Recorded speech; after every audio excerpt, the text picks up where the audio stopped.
Baik, kita tahu di 9 Desember nanti rencananya memang pilkada akan dilaksanakan di 270 wilayah dan ada 9 provinsi dengan ratusan tadi kabupaten dan kota. Dan kita tahu tahapan ini memang agak berat, ya walaupun ini rutinitas biasa 5 tahun, tapi yang berbeda tadi bagaimana pandemi COVID ini merubah semua lini kehidupan, Bang. Tidak hanya pilkada, kehidupan sehari-hari memang harus punya standar baru. Nah, saya ke Bang Alwan. Ketika kita bicara tadi ada standar protokol kesehatan, lalu juga pelarangan untuk berkumpul sekian orang, ada juga hand sanitizer dan masker sebagai alat peraga dianjurkan seperti itu. Anda melihat apa lagi yang sebenarnya bisa kita kritisi dari sini? Apa yang dari JPRR sendiri yang bisa diimprove sebenarnya dari protokol kesehatan untuk nantinya?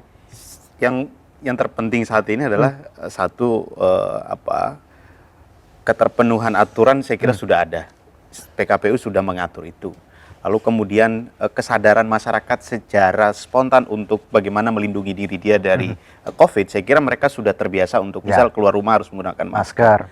Nah, yang paling penting itu adalah sejauh mana pengetahuan masyarakat pemilih kita di 270 daerah ini, sejauh mana mereka memahami bahwa saya datang ke TPS, misal ngantri di TPS jaraknya 1 meter. Dari rumah sudah menggunakan masker. Tintanya nanti tidak boleh celup. Lalu alat coblosnya ini kan urusan teknis yang memang agak-agak berubah. Misal alat coblosnya sekali pakai itu modelnya seperti apa. Nah, maka kemudian pengetahuan pemilih dalam konteks pendidikan pemilihnya ini penting untuk ditingkatkan. Edukasi masyarakat itu saya kira penting. Soal kampanye yang rapat umum ditiadakan atau kemudian pendaftaran pasangan calon harus konvoy misal.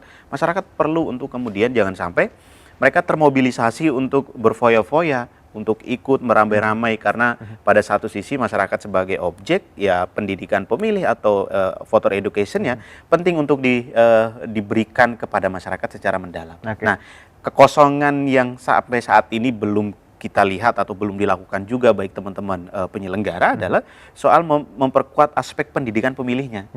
Soal aturan, soal teknis. Apalagi untuk calon pemilih pemula nih. Apalagi untuk calon pemilih pemula. Dan kita semua baru punya pengalaman pertama kali dalam melaksanakan demokrasi elektoral kita di masa pandemi.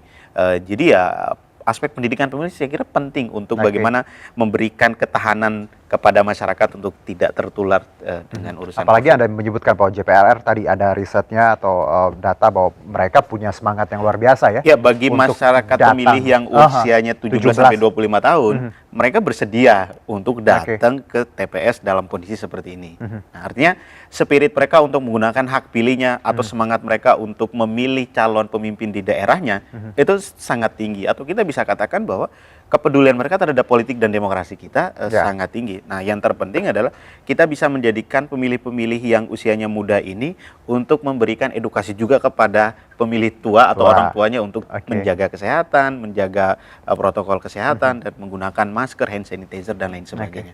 Jadi dengan kata lain ketika pemilih pemuda kita teredukasi dengan baik, otomatis mungkin akan menularkan tadi kepada orang tua. Iya, dan edukasi itu atau voter education itu harus lahir dari atau hadir dari penyelenggara. Penyelenggara itu kewajiban dan tugas dari Bawaslu dan tugas juga dari KPU untuk memberikan pengetahuan dan mengedukasi masyarakat pemilih. Bang Rey, kalau dari penyelenggara memang edukasi ini penting sekali. Kita tahu bahwa tidak hanya untuk tadi pemilih tua, pemilih pemula pun juga ada PR baru kan. Mereka juga akan baru sekali melihat ini semua. Anda melihat pentingnya edukasi untuk para pemilih baik itu pemula maupun yang tua. Edukasi ini kan ada dua ya. Pertama edukasi yang bersifat dengan teknis tadi udah dibicarakan oleh Bung Alwan ya. Apalagi sekarang ada tambahannya gitu. Jadi bukan hanya soal bagaimana cara mencoblos ya, memilih pasangan gitu, bukan itu, tapi juga mempergunakan APD, menjaga jarak ya, macam-macam itu tambahan-tambahan teknis dalam Pilkada 2020 ini gitu. Tapi harus diingat juga ada yang lebih penting dari urusan itu adalah soal bagaimana anak-anak muda itu punya informasi yang cukup terhadap kandidat-kandidat yang akan dipilih oleh mereka. Siapa mereka, apa isunya, apa hubungan antara mereka dengan pemilih ini, sejauh mana calon-calon ini bisa dipercaya, dan seterusnya, dan seterusnya, dan seterusnya. Saya kira itu salah satu bagian yang paling penting yang harus diungkapkan kepada publik. Dan itu tentu saja merupakan salah satunya tanggung jawab KPU kenapa saya sebut sebagai tanggung jawab KPU? Karena visi misi itu sebisa mungkin harus bisa diakses dengan seenteng mungkin oleh masyarakat kita gitu. Bagaimana caranya? Ya itulah yang harus dipikirkan oleh KPU kan. Gitu. Entah itu melalui media sosial ya, atau melalui pamflet-pamflet gitu. Jadi itu satu. Nah, yang kedua, memang bagus kalau ada desain untuk membuat suasana Pilkada 2020 ini mencari pemimpin yang mampu mengeluarkan kita dari katakanlah krisis pandemi COVID-19 ini gitu. Jadi itu bukan aturan ya, tapi dibuat suasana sedemikian rupa gitu. Jadi adu gagasan seperti itu. Mungkin melalui debat, ya, melalui kampanye-kampanye, ya kan, melalui komitmen-komitmen yang dibangun antar masyarakat. Ya, kita undang deh calon kepala daerah itu. Kita lihat strategi mereka untuk menyelesaikan COVID-19 ini di level kita tentu ya, tidak bicara nasional, di level daerah kita masing-masing gitu, dan seterusnya gitu. Dan inilah yang jadi panduan kita harapkan kepada masyarakat untuk memilih siapa calon kepala daerah yang layak mereka pilih atau tidak layak mereka pilih gitu. Jadi dua aspek ini sama pentingnya gitu. Bahkan aspek soal kelayakan calon yang dipilih itu menurut saya pada tingkat tertentu jauh lebih penting gitu. Itu pertama, harus tahu siapa yang harus tahu, jangan sampai siapa yang nanti memimpin sebab daerahnya. Begini ya, partisipasi ini menurut saya tadi Bung Alwan sudah mengatakan ya, tingkat partisipasinya nggak terlalu jauh kok menurun, meskipun ada ancaman COVID-19 gitu. Tetapi tingkat partisipasi ini akan menurun bila mana tidak ada figur yang memang menghajatkan orang untuk datang ke TPS gitu loh kira. Jadi secara umum kalau pilkada di Indonesia itu tingkat partisipasi rendah bukan karena adanya COVID kira-kira gitulah ya, tapi karena mereka ketidaktahuan tadi. Bukan. Karena pemilih merasa siapa yang harus saya pilih, nggak ada yang cocok nih kira-kira gitu. Nah, oleh karena itu kita masih ada waktu sampai nanti tadi September ya, penetapan pasangan calon. Kita berharap partai-partai politik sekarang betul-betul menggodok ya calon-calon yang memungkinkan publik akan datang ke TPS, bergairah datang ke TPS, karena merasa wah dia harus kita menangkan nih kan kira-kira gitu ya, atau yang merasa kemudian dia harus kita kalahkan nih dan seterusnya gitu. Tapi dalam konteks positif ya, bukan dalam konteks yang negatif misalnya karena sama agamanya, bukan karena itu gitu loh kita, tapi karena betul-betul ancaman politik identitas. Tapi betul-betul karena merasa bahwa orang ini harus kita perjuangkan karena mereka punya kemampuan untuk menyelesaikan masalah tantangan pilkada ini. Selain tadi COVID ya, dan juga animo masyarakat bagaimana pemilih baik itu pemula pun orang tua untuk datang ke TPS. Apakah politik identitas masih jadi ancaman nih untuk 2020 ini? Saya kira tetap ada. Nah. Karena begini, politik identitas ini memang nggak bisa diprediksi. Ya, itu sangat tergantung situasinya nanti. Siapa yang akan naik? Itu dari yang mereka ini siapa yang punya potensi akan mempergunakannya gitu. Sekarang nggak bisa kita prediksi di sini akan naik, di sini akan naik. Akan kita lihat dulu calon-calonnya seperti apa gitu. Cuman kalau kita lihat tren, ini tren ya, sejak 2014 pilkada di DKI khususnya gitu ya, di Pilpres kemarin terjadi, dan di beberapa tempat di pilkada lain selain di DKI Jakarta, penggunaan politik identitas itu sebetulnya terjadi gitu. Dan sebagian dari mereka mendapat keuntungan secara politik dari politik identitas itu gitu. Nah, oleh karena itu sekarang terlihat ada pola baru di mana mempergunakan identitas dalam kerangka untuk mendapatkan suara pemilih. Oleh karena itu, jangan disimpan ini di lemari. Ini tetap sesuatu yang harus betul-betul kita cermati, karena istilah saya, mempergunakan politik uang ini akan jauh lebih berbahaya bagi masa depan Indonesia dari politik uang. Gitu. Karena apa gitu? Karena politik identitas ini durasinya panjang. Kan? Sejarah sudah membuktikan.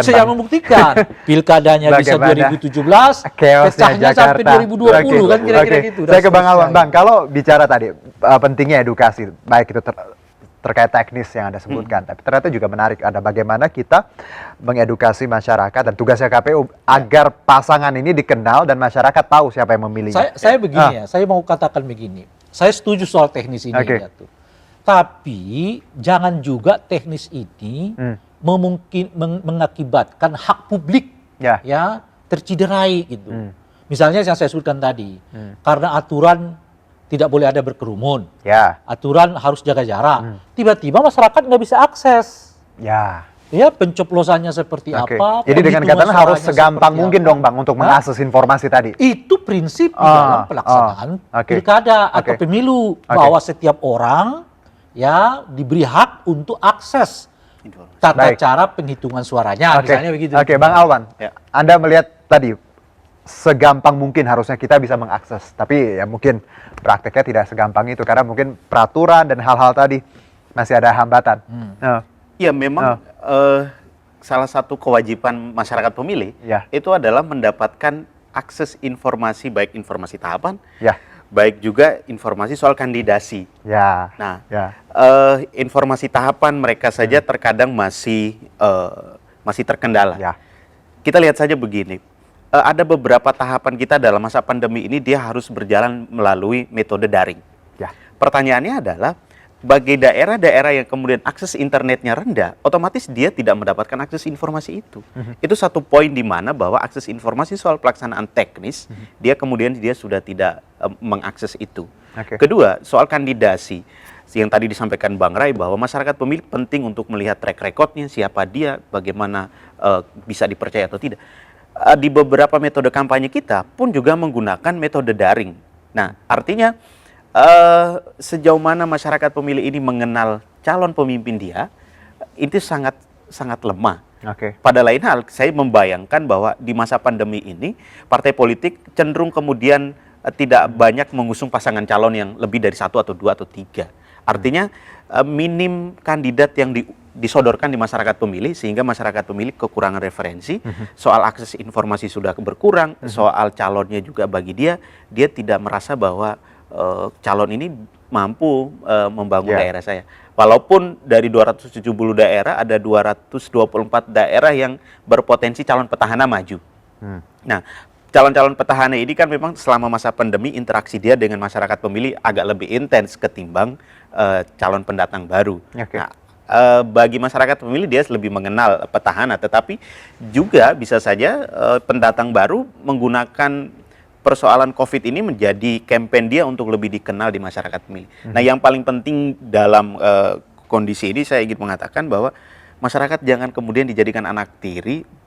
Kontestasi kita harus memperhatikan masyarakat pemilih kita. Mereka objek dalam pilkada kita. Sehingga jangan sampai masyarakat mengatakan bahwa mereka didatangin ketika mesin politik bekerja.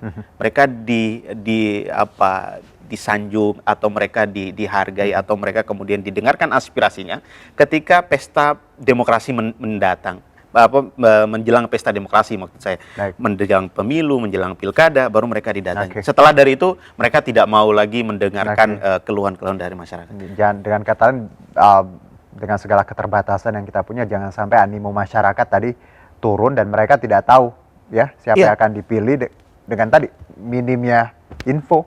Karena partisipasi kita kalau mau diukur secara angka itu bisa meningkat, ya minimal akses pengetahuan masyarakat soal akses informasi pemilih itu. Tapi nggak semua daerah internetnya bagus, Bang. Kira-kira begitu. Ya Bang Ray, kita akan jeda dulu, tetap bersama kami di Indonesia Bicara.